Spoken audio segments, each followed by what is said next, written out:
Narcotic కట్టడిపై sub committee సమావేశంలో కీలక వ్యాఖ్యలు చేశారు మంత్రి నారా లోకేష్. గంజాయి విక్రయించే వారి కుటుంబానికి ప్రభుత్వం అందించే సంక్షేమ పథకాలు కట్ చేస్తామని హెచ్చరించారు. గంజాయి డ్రగ్స్పై ఇక యుద్ధమే అని ప్రకటించిన మంత్రి లోకేష్ నిర్మూలనకు కేంద్ర స్థాయిలోకి వెళ్లి ఉక్కు పాదం మోపుతామని అన్నారు.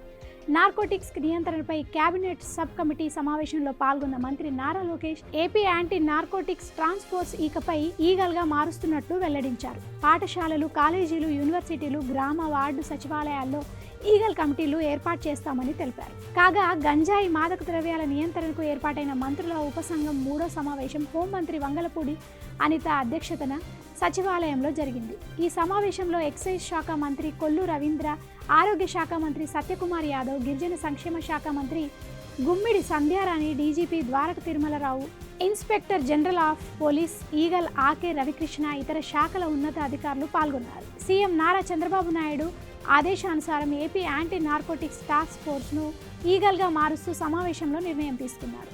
గంజాయి సాగు గుర్తించి ధ్వంసం చేయడానికి డ్రోనర్లను వినియోగించాలని సూచించారు.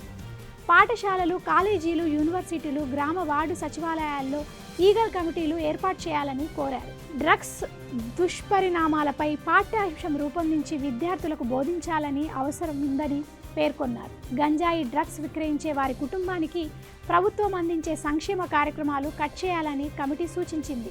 పంజాబ్లో డ్రగ్స్ నియంత్రణకు చేపడుతున్న చర్యలపై అధ్యయనం చేయాలని, ఇన్ఫ్లుయెన్సర్స్తో అవగాహన కల్పించాలని పేర్కొంది. గిరిజనులు గంజాయి పండించకుండా అవగాహన కల్పించడంతో పాటు వారికి ప్రత్యామ్నాయ పంటలు వేసుకోవడానికి ఉచితంగా విత్తనాలు, ఎరువులు అందించేలా చర్యలు తీసుకోవాలన్నారు.